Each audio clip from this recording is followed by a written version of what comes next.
Alright, Shalom, all praises to Yahweh, Ba'Shem Yahushai, Ba'Shem Harakakadash.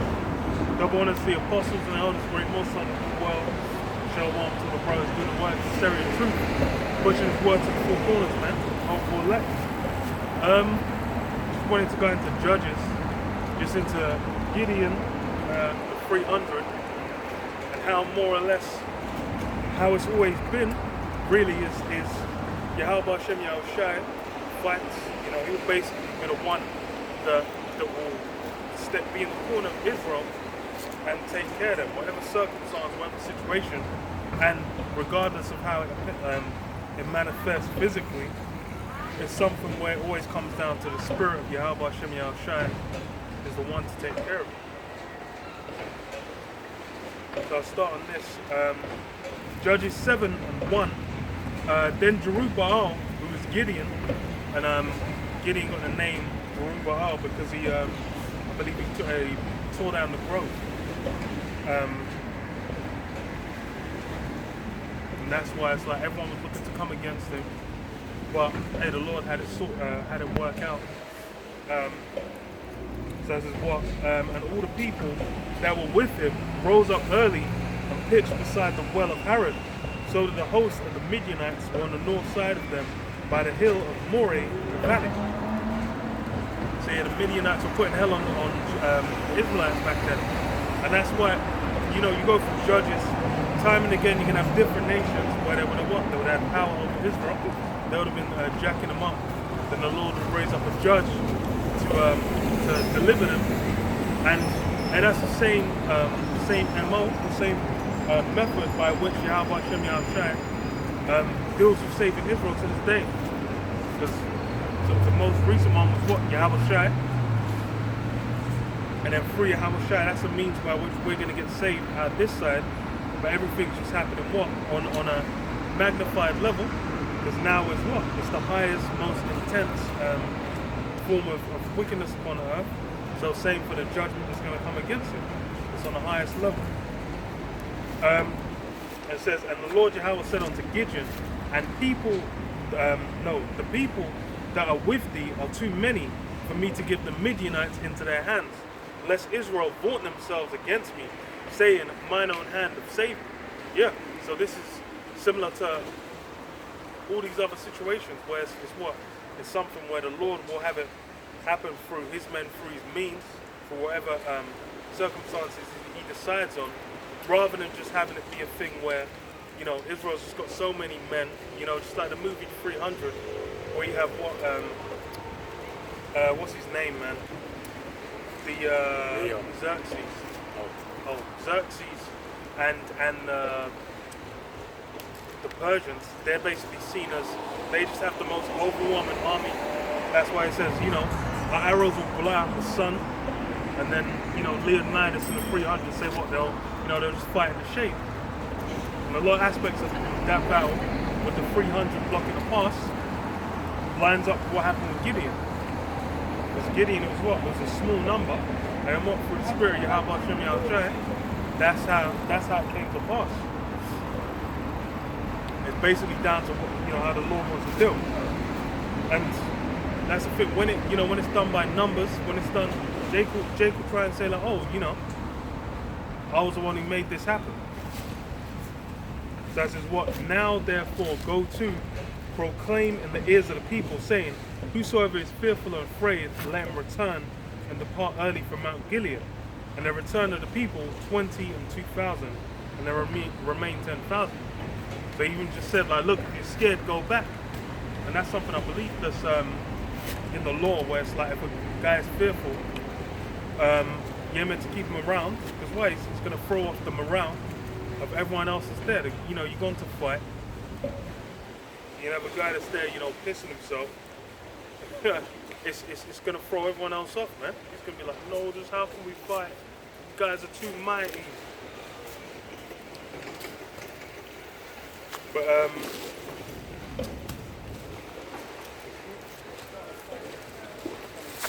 me read this. Now read a bit more first. So that says,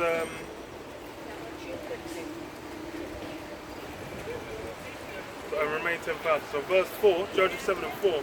And the Lord Jehovah said unto Gideon, the people are yet too many. Bring them down unto the water, and I will try them for thee there. And it shall be that of whom I say unto thee, this shall be, this shall go with thee, the same shall go with thee, and of whomsoever I say unto them, this shall not go with thee, the same shall not go. So he brought down the people into the water, and the Lord Jehovah said unto Gideon, every one that lappeth of the water with his tongue, as a dog lappeth, him shalt thou set by himself. So yeah, those that lap as a dog laps, that's what they lap with their tongue, and with their eyes basically able to keep watch around them, so they're still aware of their surroundings. And that's, those the men who drank of the water in that means. One of the guys just dunking his head under the water and slurping it in, so he's just completely unaware. Or a guy who might have gone for a swim. It was what? Those who lapped it up. And so it says what? So he brought down the people into the water, and the Lord Jehovah said unto Gideon, everyone that lappeth of his tongue, of the water of his tongue as a dog lappeth, him shalt thou set by himself. Likewise, everyone that boweth down upon his knees to drink. And the number of them that lapped, putting their hand to their mouth, were 300 men.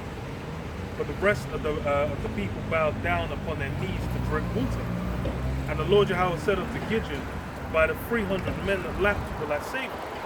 So yeah, this is about the Lord basically making these things happen. And that's why it comes down to what? It's about faith, and it's about waiting upon the Lord. I'll read this. Zephaniah 3 and 8. It says, therefore, wait ye upon me, saith the Lord Yahweh, until the day that I rise up to the prey. For my determination is to gather the nation. So it says what? Wait ye upon me till I rise up to the prey. It's about what? Yahweh Hashem Yahushua rising up to the prey. Same thing with Yahushua. Yahushua is waiting sitting on the right hand of the Most High, waiting for his kingdom to be delivered. This is something that Yahweh Hashem Yahushua is going to have to take place, and it's going to be done as exactly as he's decided to orchestrate it.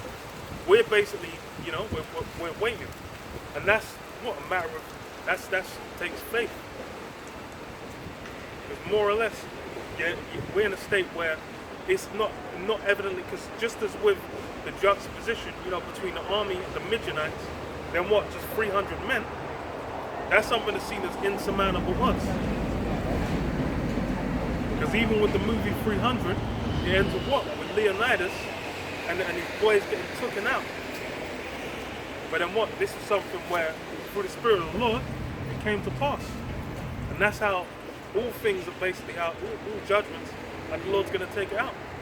Because even it's like when Israel was at the height of their rule, they weren't thinking they were going to go down. But then what? It was they'll when they're hearing like the heathen are going to take them over, these guys would have been laughing. They're like, yo, this guy what? Them bobbleheads. Like, what's going on? But hey, that's how the Lord operates. So back in Judges,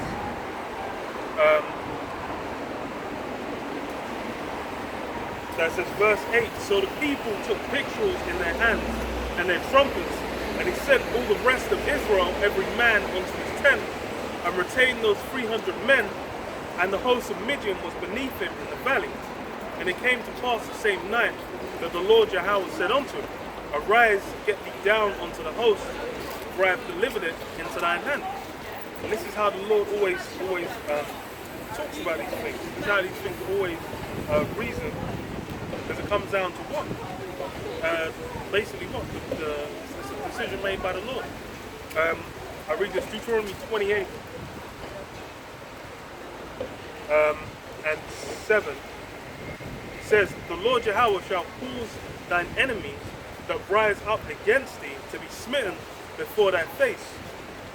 They shall come out against thee one way and shall flee 7 ways. Yeah, so it's basically what? The Lord will cause thine enemies that rise up against thee to be smitten. It's not something that's happening because Israel is so mighty. Even though obviously there were Israelites as what? There was David and his mighty men. It said what? David, he broke the bow of steel in his hands, he climbed the walls. He's obviously maneuvering. It says what? When he came back from the war, it said, Saul's slain his thousands and David's slain his tens of thousands. When we come into the modern US military, then you have, like, I think the guy with the highest kill count was American sniper, man. Bradley Cooper. But what was okay, yeah. I was gonna get so American what was the other thing? But make that joke. I'll go back into Judges because I think I was gonna read a bit more anyway. So it says I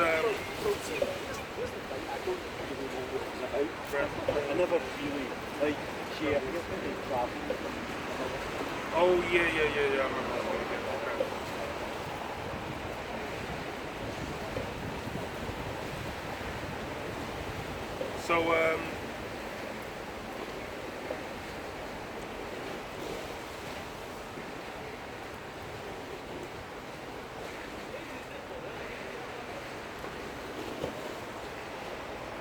So Daniel 2, 21, and he changeth the times and seasons. He removeth, I'll start from 20. It says, Daniel answered and said, Blessed be the name of the Most High, forever and ever, for wisdom and might are his. And he changeth the times and the seasons. He removeth kings and setteth up kings. He giveth wisdom unto the wise, and knowledge to them that know understanding. So that's the Most High that what? Setteth up kings. Because as far as it's through the will of Yahweh Hashem Yahushai who's going to rise, who's going to fall. That's why you go into Daniel 2 with the statue, Daniel 7 with the beast, that there's going to be rises and falls of various different nations, various different bullshits. These will happen what? Through the will of Yahweh Hashem Yahushai. And then just like with Israel, them being put in captivity, them being saved out, that's all through the will of Yahweh Hashem Yahushai. So I'll go to back to Judges. So Judges 7 and thou shalt hear what goes on. Okay.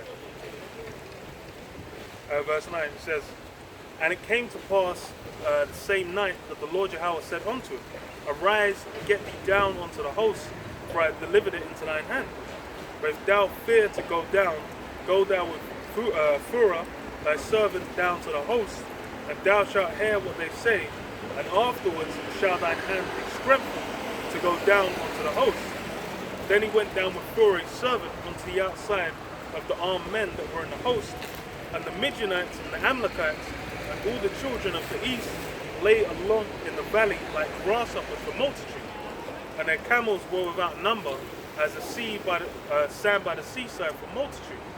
And when Gideon was come, behold, there was a man that told a dream unto his fellow, and said, Behold, I dreamed a dream, and lo, a cake of barley bread tumbled into the host of Midian, and came unto a tent, and smote it that it fell, and overturned it, and that the tent lay along. And his fellow answered and said, This is nothing else save the sword of Gideon, the son of Joash, a man of Israel, for his hand hath the Most High delivered, for into his hand hath the Most High delivered Midian and all the host. So the Lord put a vision in the guy's mind, then made him speak of it, then had it get broken down by someone else, whilst Gideon was in an earshot to boost his faith, to get him to go down and be like, yo, this is set. The Lord's in control of all this. So I'll read this. Hebrews 11:1, it says, Now faith is the substance of things hoped for, the evidence of things not seen. And that's really how it comes with this. It's what? This is the evidence of the substance of things hoped for, the evidence of things not seen. Because they'll essentially have to have faith of what? That small number can take out this huge army through the spirit of Yahweh Hashem Yahushai. That's how the Lord gets down.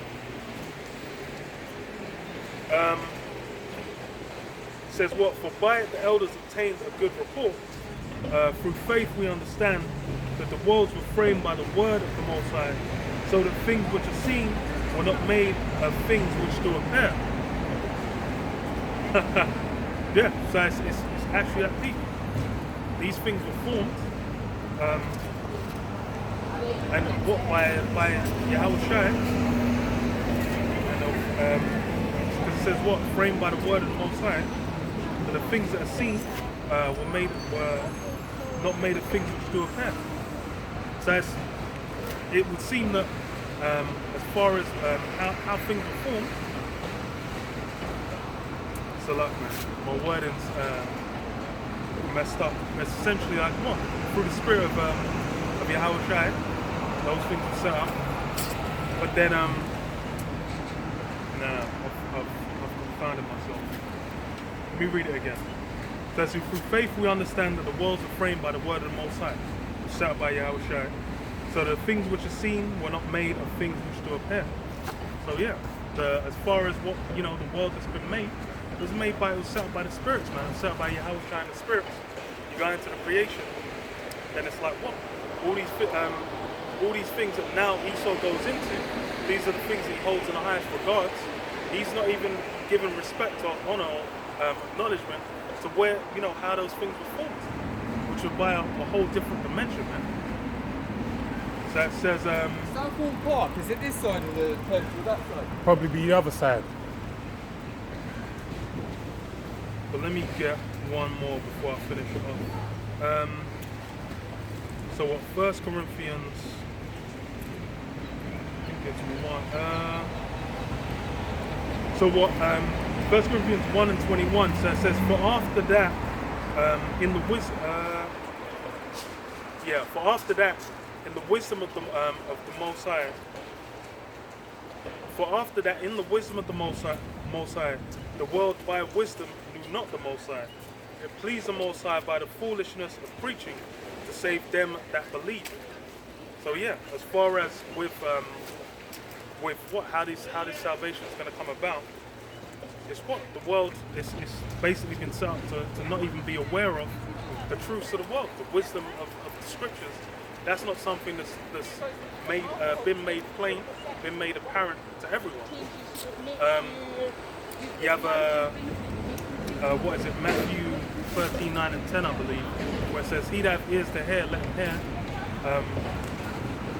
Because it's a matter of having ears to hear, and then what? Comprehension. Because as far as when you have men that have been blinded from the truth, by and large, among Israel, by and large, those in the world, they're not aware of the wisdom. Then it says what? By the foolishness of preaching. So that's us going out on the streets preaching. That's the means by which the salvation being brought about. But then as far as in a worldly sense, this just looks like foolishness. But then it's what? Through faith. So what? The evidence of things not seen. This is something we're basically building up, something that can't be seen. Treasures are being built. Heavenly riches are basically being accrued that are basically going to be manifested in the kingdom. And that's the same thing that went down with Gideon. Anyone, any carnal person, and that's why it even says what? The question saying like anyone that's fearful, you can go back. There were those that wouldn't have had the faith that basically the Lord was going to deliver into Gideon's hand. So I'll finish that. It says what?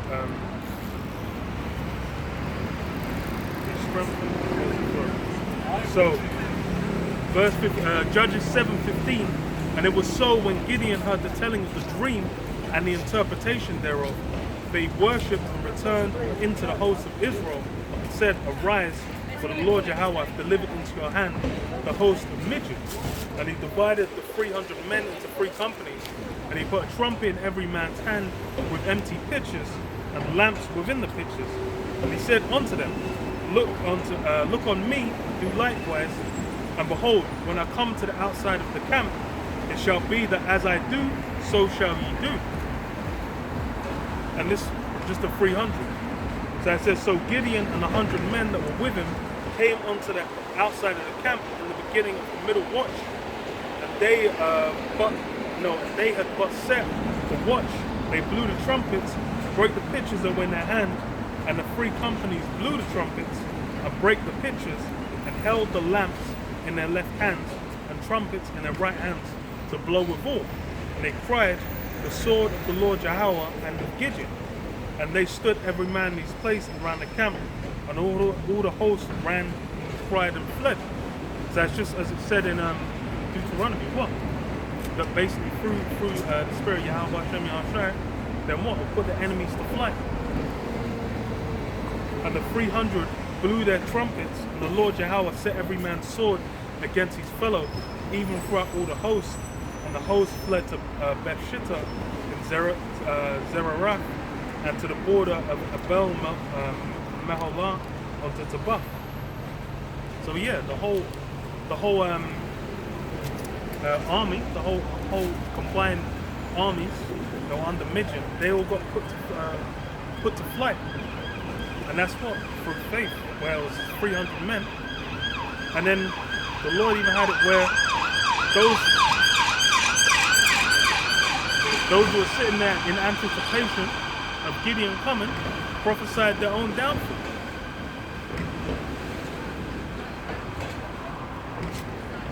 So yeah, I'll leave it there.